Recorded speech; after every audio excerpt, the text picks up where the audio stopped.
Okay, greetings, everyone. This is Joyce Davis. I'm PennLive's Outreach and Opinion Editor, and this is an editorial board meeting. We have invited Eugene DePasquale, who we all know as a former Auditor General for Pennsylvania, but now has a most important role as the head of the state Democratic Party. So I'm going to actually let him explain what that role means for those who are not as politically savvy. And really, this is an opportunity to hear from him on the vision and how he sees his leadership basically shaping up and impacting not only Democrats, but every Pennsylvanian. With that, Right. I'll let you know we do have here members of our editorial board: Rajette Harris, Jeffrey Lord, David Dix. Some others may be joining us. And Evie DeJesus, PennLive's reporter, will be here as well, or is here as well. Then we'll be covering this discussion. So with that, I'm going to turn it over to Eugene DePasquale so he can introduce himself and start our conversation. Eugene. So Joyce, thank you, and Jeff, Bridget, Evie, and David, and whoever else joins, thank you so much. Um, Obviously, some of you know me as a former state legislator from the mid-state and also as the Auditor General, and recently the Democratic nominee unsuccessfully in the general election for Pennsylvania Attorney General. You lose track of time sometimes, but about a month and a half ago, I was elected the chair of the Pennsylvania Democratic Party.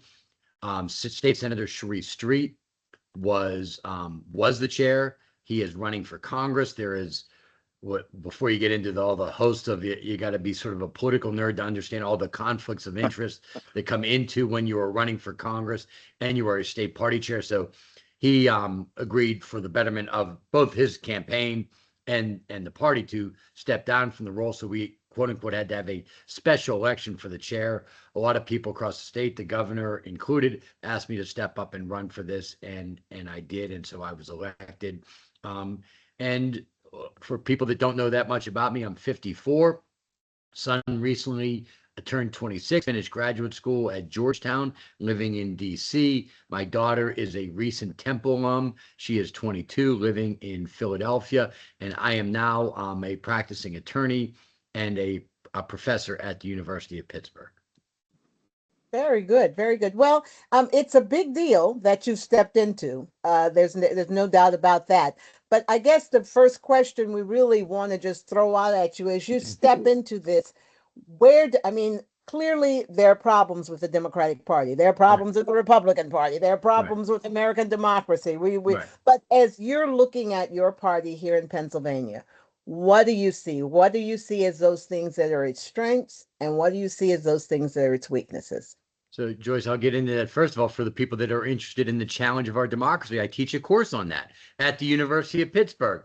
So, Wow. so somebody can come in and sit on some of my lectures on that. So that's another topic for another day. And yes, we have challenges there. Look, there is no political party that is perfect, but for me, taking over the party that has a Democratic governor and a Democratic U.S. senator and a Democratic House, but we used to be considered sort of at the presidential level and in statewide elections in presidential years, is certainly a lean blue state. Well, that has eroded during what, for lack of a better phrase, the Trump era. And so I'm taking over to try to, start back up our voter registration, where we once had a million Democratic voter registration lead, just under, say a little over 900,000, to now it is between 50 and 60,000 of at least of active voters. Maybe a little bit better for Democrats on paper, but in active voters, it's getting very close to even. We also have seen Donald Trump win the state 2 of the 3 times, and in the one where Biden beat him, it was much closer than the polling indicated. So I think there's 2 parts to this. One is he has clearly in both his elections, grabbed a chunk of blue collar voters that had normally been voting Democrat. And in this past election, the data is the data, made inroads with Hispanic men and African American and Black men as well. So clearly there is some work to be done. The organization of the party when I took over, was borderline. We didn't even have enough money to meet payroll in September. So there was a lot of infrastructure work to do. So as I take over this, there's really two prongs to this. One is to make sure the party does a better job reconnecting with voters that had voted with us in the past, but had abandoned us. And when I say abandoned us, voters have the right to vote for who they want. So so when I say abandoned, I don't mean that they did anything wrong. It's sort of like that they had voted for us and now they had not. That's on us. That's not on them. Mm-hmm. So it's up to us to reconnect with them. Number two, we also have to do a better job of just connecting with groups that are voting with us, but are feeling frustrated by whether it's the national environment or just, whatever is happening, with the Trump administration, feeling Democrats need to do a better job of fighting back. So it's reconnecting with people that had voted with us. I think also trying to present an agenda that goes well beyond just Democrats who are voting for us, and then building a party infrastructure, both fundraising, candidate recruitment, message, communication strategy, and organizing that can help us win this election, win future elections, because I believe Democrats, and this is where we may have a friendly banter back and forth with some of us on the editorial board. I think our ideas are better, but if you don't win elections, it doesn't matter. Very good. Well, you mentioned one thing, and I'll let anyone who wants to jump in here let me know, and we can jump in. But you did mention agenda. I mean, I hear the party infrastructure. You've got to raise money. You've got to better manage that money. You've got to make sure the right people are in the right places at the right time and all of that. But the agenda issue, the ideas, can you give us a little glimpse into what Yes. ideas you think? Okay. Yeah. So first of all, we have a very popular governor that is governing in Pennsylvania. Look, we obviously have a budget stalemate here, but when you look at the opinion polls of Pennsylvania voters, including a very healthy percentage of Republicans, people believe the Pennsylvania governor, Josh Shapiro, and Austin Davis, the lieutenant governor, that's sort of like what a big chunk of Pennsylvania likes, which is common sense, getting stuff done, investing in education, investing in infrastructure. So that is a pretty good blueprint to start from. Now, now going beyond that, look, our economy is struggling in the nation and in Pennsylvania, in large part, I believe, because of the chaotic tariff policies and budget priorities of the Trump administration, making cuts to health care, even the slashing of government workers in key roles, what they've done to medical research, and certainly the tariff policy that's on and off again, which I think has driven up prices and making all of us that go to the grocery store paying significantly more. Now, I know that at the end of the day, they also have not gone any of that, very few of those tariff policies have even gone through Congress.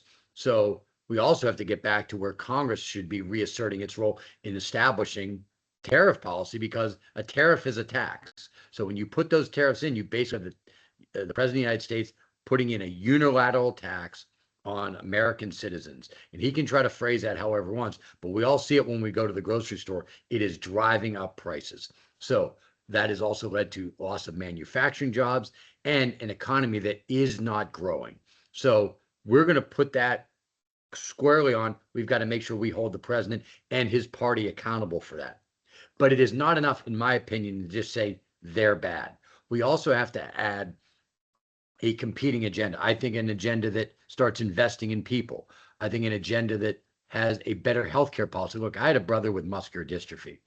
We didn't have health insurance when we were kids, because they could deny people with pre-existing conditions access to health care. The Affordable Care Act fixed that. But now you have a situation where the Trump administration and DC Republicans are basically trying to null and void the Affordable Care Act by getting rid of these healthcare subsidies. That will drive prices up for Pennsylvanians and people across the country and get people to lose their health coverage. So we've got to make sure that we are fighting for affordable health care, a sane policy when it comes to tariffs, so that we're not unilaterally driving prices up. We've got to make sure that we are investing in education, so we're giving every kid an equal opportunity to succeed. So I think those are sort of the foundations of what we should be getting back to as Democrats, which is the bread and butter issues, focusing in on improving people's lives. Okay, very good. Well, what I'm hearing is the affordable health care. That's that Right. the dealing with or trying to stop the tariffs, right? Right. That's right. And then investing in education. Those are the three issues you're you're Yeah, now, focused Joyce, on. I'm not a federal policymaker, but I do want to say, because I think this is important, because I think Congressman DeLuzio has this right.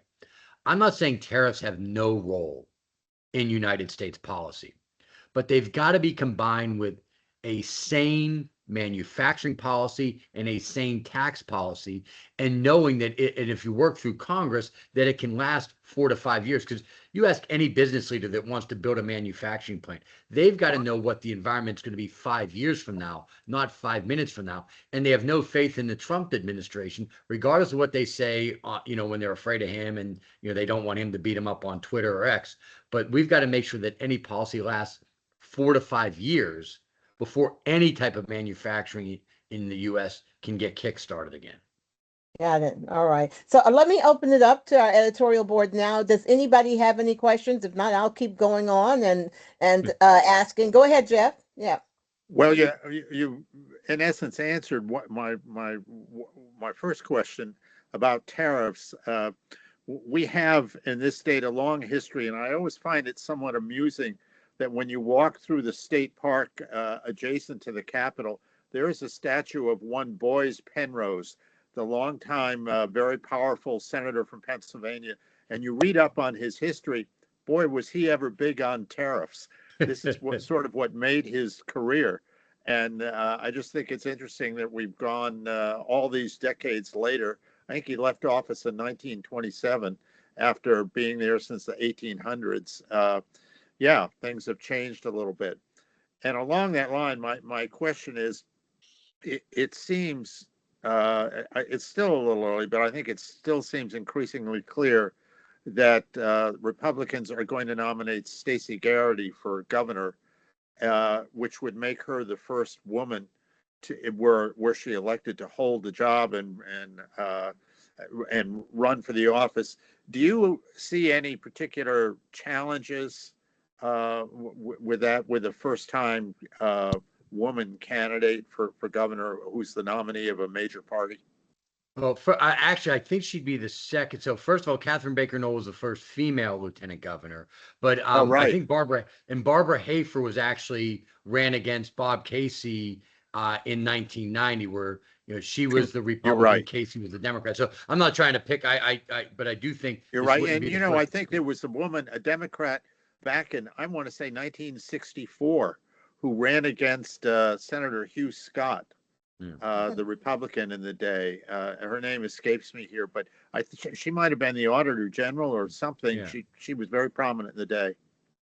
Yeah, so we certainly have had female candidates running in the primaries, both Republican and Democrat. Look, I'm going to say this: two things. Number one, Stacey Garrity is a state treasurer.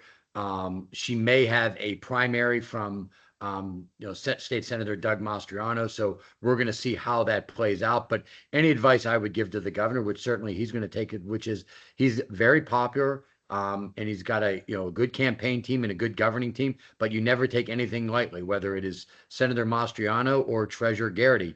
It is going to be a tough reelection. They're going to throw the kitchen sink at him. But I believe he will prevail by a convincing margin because of the way he's governed. But you cannot take that lightly. Foot's got to be on the gas all the time. Does that set him up to run for president? You got to get reelected before you even think about anything else. My job is to help him get reelected, along with the justices getting a yes vote. Beyond that, I'm looking to see if the Pirates want to sign me to a 5-year, $50 million contract. Well, James we'll see anything beyond that. James Buchanan is awfully lonely as the only Pennsylvania president, so I'll just pass that on. Look, if another Pennsylvanian does run and win, my advice would be you got to do better than James Buchanan, because he was the president. We would agree on that became just before the Civil War. So my hope would be that if we get another Pennsylvanian in there, at some point down the line, they do better than James Buchanan. Hopefully we're bipartisan on that one. Yes. You raised one issue there that I think we'd like to just hear from you on, and that is the retention election. I know I have been getting some letters to the editor from people alarmed and concerned over what they say is misinformation that has been promulgated around this race, and confusing things seeming deliberately intended to confuse voters. Would you comment on that and let us know what strategy can you possibly use to combat misinformation?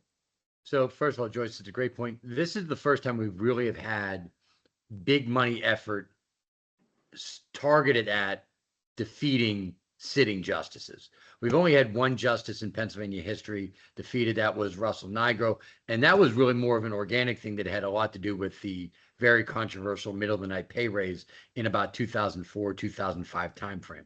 So this is the first time you've seen big money at this. Now we are fighting back, but we're fighting back with the strengths of our candidates, which is they've stood up for reproductive freedom. They've stood up for free and fair elections. And they have also stood up for a basic fair education system in Pennsylvania, forcing the Pennsylvania legislature to put more money into our basic education system so that every kid has a free and fair shot at a brighter future. So we know that there is a billionaire on the other side that is basically funding the no vote. And I want to say this, that they are clearly not trying to drive an agenda. They're trying to trick Democrats. You can see it in the mail pieces, which is defend democracy, vote no. Support term limits, vote no. This is all designed to try to trick Democrats. It's not about a better vision for Pennsylvania. It's about tricking Democrats. And we are fighting back. Some of this is, when I say hand-to-hand combat, there's always someone out there going, oh, Eugene's advocating for going into the woods and beating people up. When I say hand-to-hand combat, Jeffrey knows and Rajette know what I mean by that, which is actually like communicating directly with voters. So that hand-to-hand combat is texting and phone banking for people that are voting by mail. We're using that universe first, where we're, in each county, we are directly contacting those voters. That's in addition to the TV and the mail that goes to a much broader audience, but we're having direct voter contact with those people. And some of them do bring it up. Hey, look, I believe in democracy, but who is this group? And we say, look, it's funded by Jeffrey Yass. And as soon as we say, if they are sort of a political, person, as soon as I say Jeffrey Yass is funding it, they go, oh, that means I need to vote yes. Mm-hmm. But that the point needs to be made. Most people are not politically right. No, that's why we have to do this.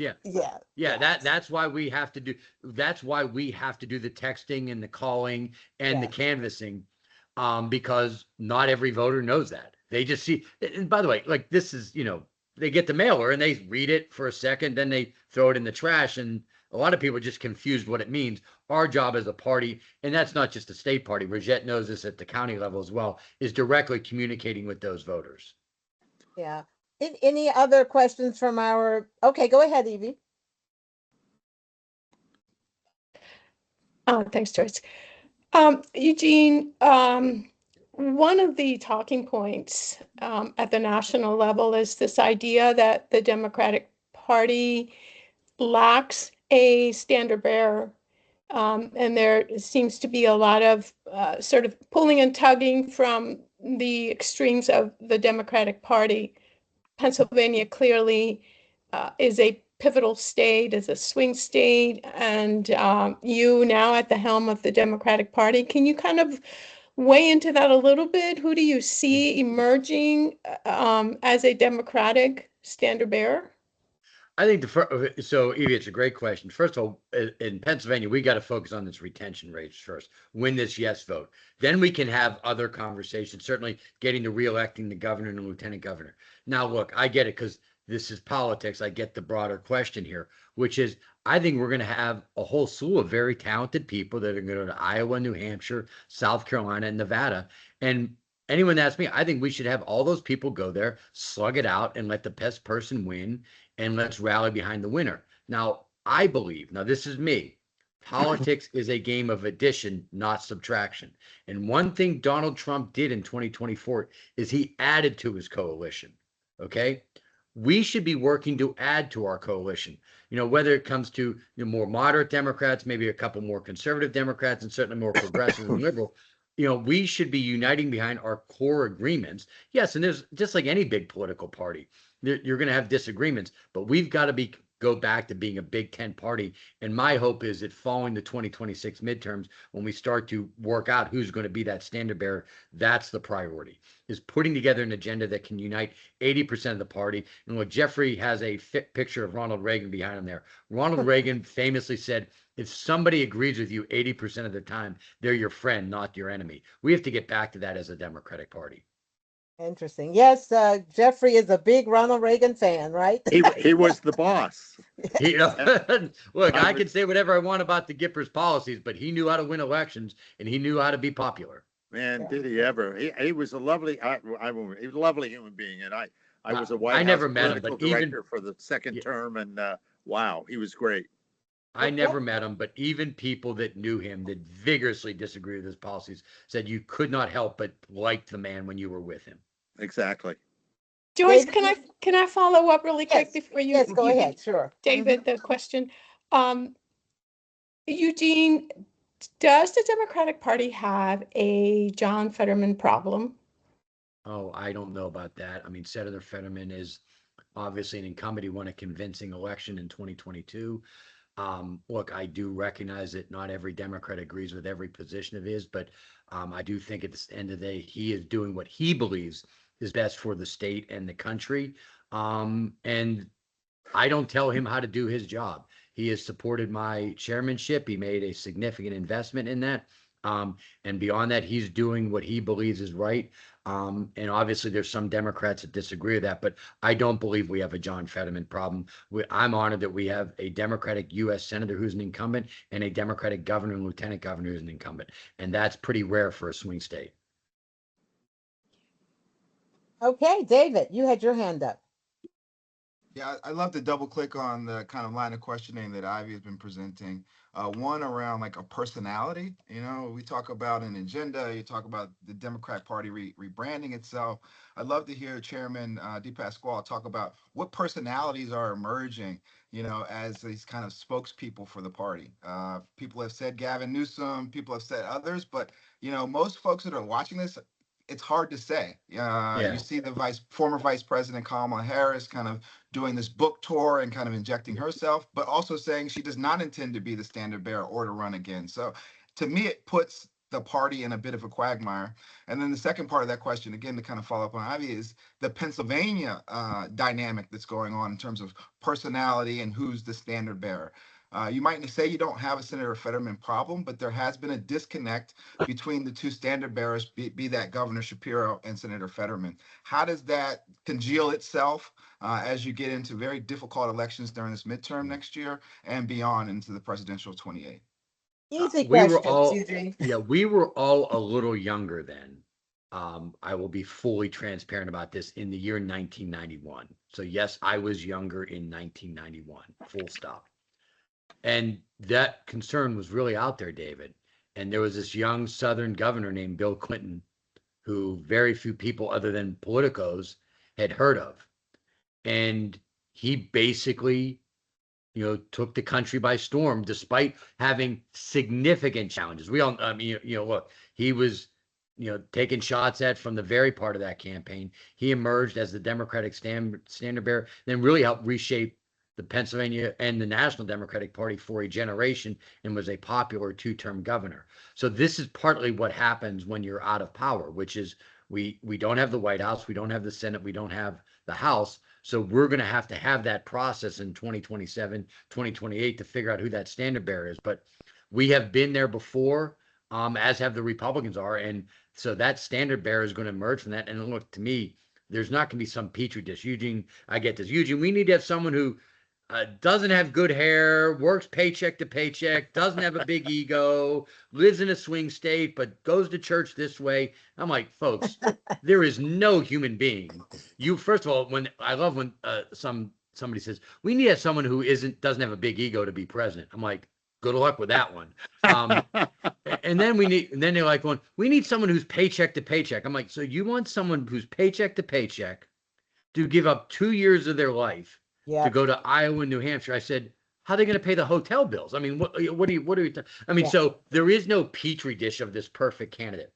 We're going to have anywhere from 10 to 15 very talented people going to these states and making the case, and one of them will emerge, and that will be our new leader. Until then, yeah, we're all going to have to do what we can at a national level to fill in the voices of ourselves. But we do have a standard bearer in Pennsylvania, and that's Governor Shapiro, at least leading our statewide election efforts as the incumbent governor running for reelection. So there's no question we don't have one person right now. That means we all have to do our part to fill in the void. And what you just described is something I hear from so many people, that the concern about politics, that just what you described, normal people, the people that really live like normal people from paycheck to paycheck, don't have a shot at politics, right? And you know, it's a shame, because it really does mean the elite end up being, you know, in power and sometimes not representing the real people. But let's bring in Rajette here. Her hand is up. And for our audience, people who are listening, Rajette actually is chairwoman of the Dauphin County Democrats. Go ahead, Rajette. Right. And the conversation, I just wanted to quickly say, you know, when you look at Pennsylvania, um, even on the Republican side, there's disagreement. A lot of the establishment on the Republican side wants Stacey Garrity to be the nominee. And there's been a lot of reports that people don't want Mastriano, like he's not, quote, following in line. So you can kind of say, you kind of see that on both sides. Even here in Dauphin County, when you look at our Court of Common Pleas race, not everyone wanted one of the Republican candidates to run. So, you know, that's not just on the Democrat side. We see some different conflict on the Republican side as well, which brings me to the voter registration question, Eugene, you brought up. I know in Dauphin County, even though we still have the edge, when people are signing up, particularly younger people, they're not really signing up as Republican, they're signing up as independents. So I just want to see if you're seeing that trend line statewide as well. So it's not that we're losing voters. Right. They're just not picking a side, which, as you know, is a problem, because then you don't have a vote in the primary. You don't have a voice. That is first of all, Rajette, you're spot on. That is a separate policy question on independents, non-affiliated voting in the primary. Because a lot of people, when they register not affiliated, they are not aware that they've basically locked themselves out of having a voice in who the nominees are going forward. And that's a policy discussion. We can talk about that or not talk about that. But the largest growing party in Pennsylvania is independent or not affiliated. And I believe and look, I think that's on Democrats and Republicans.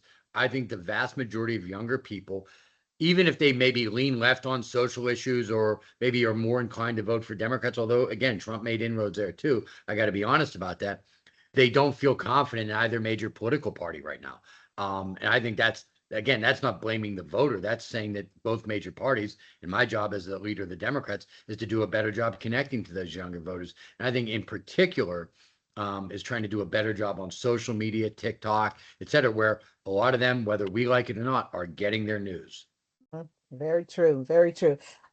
Anyone else has any question? If not, okay, go ahead, Jeffrey. Yeah, Eugene, one thought here. Pennsylvania is, at least I think most of us agree, a governor-centric state. Yeah. How many, in terms of whatever your registration status is in Pennsylvania, how much of that is due to the fact that we do have a Democrat governor at the moment, and that would change and reverse itself and just keep flipping back and forth depending on who's in the governor's mansion? Pennsylvania does have a very powerful governor. I mean, the legislature is strong as well. But I do think that because Pennsylvania is so big, that the governor becomes the central political figure of the state, because he is really the only one that gets known by over 90% of the registered voters. So whoever the incumbent is drives a lot of the popularity or lack thereof in the state party apparatus. There's no question about that. Very good. You know, I want to, unless somebody else has something, I want to shift a little bit to talk about your last point on the agenda, education. Yeah. And I want to share with you, you know, PennLive has been doing these series of discussions on economic development in Harrisburg and all that. And one of the crucial issues is education. That is definitely an issue for the city, and I would say should be for the state. I don't know if you've had a chance to look over the U.S. News and World Report's ranking of Harrisburg High, but it is abysmal. The proficiency rates are, for science, I think was 4%. I mean, it was, I don't want to go inaccurately reflected, but I can say it's an accurate reflection that it's horrible. And it's a Joyce, when I was crime. when I was the Auditor General, and you can go back, your paper covered it as well as anyone. My team started what had never been done in Pennsylvania history before. So this is not my Democratic Party hat, but my sort of former elected official hat. We started what I refer to, for lack of a better phrase, the permanent audit of the Harrisburg School District. That I thought it needed continual oversight, not management from the Auditor General's office, but continual oversight to make sure that all the resources that were available were going to the classroom. What we have to come to grips with is that in Harrisburg and some other cities, there has been a lack of investment over decades. This is why the retention vote is so critical from the yes, because this Supreme Court was the one that said we actually have an unconstitutional school funding system. Cities in particular have an even bigger challenge in Pennsylvania because there is so much tax exempt property. So at the local level, you are funding schools from the property tax, which in a suburban district or a rural district can make a lot of sense. Now everyone gets fired up about property taxes, but from a funding mechanism, that can make sense. But in your urban districts where you have the concentration of nonprofits, and in Harrisburg, you have the concentration of state government that takes those properties off the roll. And I know that the state reimbursement for that lack of the property tax has not grown with inflation over the last 30 years.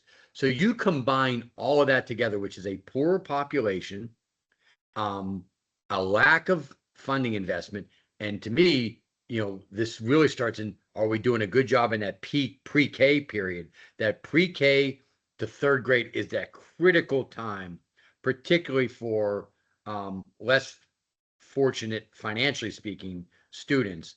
So I'm aware of that. And because I was in the middle of that when I was the Auditor General, and we had seen strides when you had the state receiver that was put in by Governor Wolf, and the efforts that we were doing in the Auditor General's office, we had seen some progress for that 2-year period. But I know that it is a mountain, and we basically have to be committed to that for the long haul. Well, the receiver has been, and it's no longer functioning, right? I mean, it's been Right, that's right. returned to, and yet, I mean, do you believe that should be reversed? I mean, I'm just concerned that nothing really seems to be being done to impact and these are young lives. They're Yeah. leaving school unprepared for the world. No, I have always been a bit cautious about state running the local school district. Okay. So I've said that again, publicly, privately, anywhere in between. I was always leery of the State Department of Education running local school districts. But I do believe that Harrisburg has significant challenges, and that there should be a collaborative effort on finding out what needs to be done to improve this. Because you're talking about the Harrisburg high statistics, and they are bad, but that starts in the early ages. Basically, this is a national thing. If you don't get a kid reading at grade level by grade 3, that kid has a very significant hurdle to overcome for the rest of their academic career. So this brings us to another question that is a Democratic question. It looks Democrats don't like school choice, and yet you leave our parents with nothing. So I mean, are Democrats rethinking this issue of, if the public schools aren't working, what is a parent to do? Yeah, first of all, I do think I've always been a supporter of brick and mortar charter. And this is me as an elected official. So to me, I do not like taking money dedicated to public schools, pulling it out to go to a private school where if you just look at the numbers, it may help a couple kids, but it doesn't help the broader population as a whole. Now, I do think that brick and mortar charters have been, in some instances, an effective competition for traditional public schools. And again, there's public accountability that can go into those brick and mortar charters. I have been very much a skeptic on the cyber education. So we can, if we want, we can go more into that. But to me, it is very clear, and again, from the Supreme Court decision, where it basically held that part of this is we have not been investing what we needed to invest in our kids in the early ages. And so I think that's where Governor Shapiro having some of these historic increases, my hope is that they are going to pay dividends down the line. Mm-hmm. And you just give us a little bit. Why don't you like cyber charters or cyber schools? Yeah, the education stats from them are even worse. And they are run by these for-profit management companies that lack public accountability.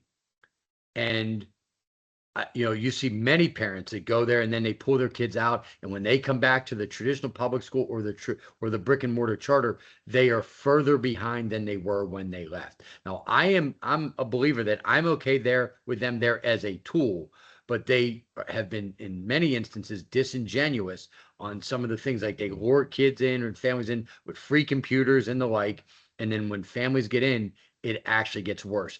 I'm okay with them being there as a tool, but I do believe in that, and you can go back to my statements on this, and you can even look at the comments from legislators at the time. There needs to be more accountability for cyber trolls, and even Governor Corbett, who was much more of a sort of a pro cyber than I was, said, and you can go back, this is on the record, when he said, look, Eugene is right, like why their costs are so much higher needs to be investigated. Right. Well, are there any other questions for Eugene DePasquale? Go ahead, Evie. I'll throw one out. Eugene, what is at the top of your to-do list as chairman? Win. That's the top of the agenda. Win. Win the well, you said first win the retention race. Yeah, right. Yeah, look, there is no perfect campaign. I don't want to be flip about this. So that is my agenda, to win. But there is no perfect campaign. There's every campaign you do maybe a gazillion things right and a gazillion things wrong. But at the end of the day, the goal is to win these elections, because I believe Democrats are better for the people of this state. David, you wanted to throw something in. Yes, Chairman, just to double click on that locally, the 10th Congressional District is one that you have deep familiarity with. Yeah. Obviously, there's a very heated Democratic primary challenge between Commissioner Justin Douglas and Janelle Stelson, who was the former primary contender in that race. What, if anything, does the chairman have to do to weigh in? Will there be a endorsement from the Democratic Party? All those things are things that I'm curious about. The locals may have an endorsement, but there will be no state endorsement. And I believe the voters, if both end up running, which I at this point would anticipate them both, that'll be up to the voters to decide the nomination. And I, as someone who's been on both sides of this thing, I've never, even when I've been the heavy favorite, I've never told someone they shouldn't run. Even when I've had my own pride, I've never said you shouldn't run. And look, yeah, someone parachuted you in and just gave you power without having to compete for it. Maybe that's easier, but I also don't believe it's better. I believe competitive primaries make candidates better.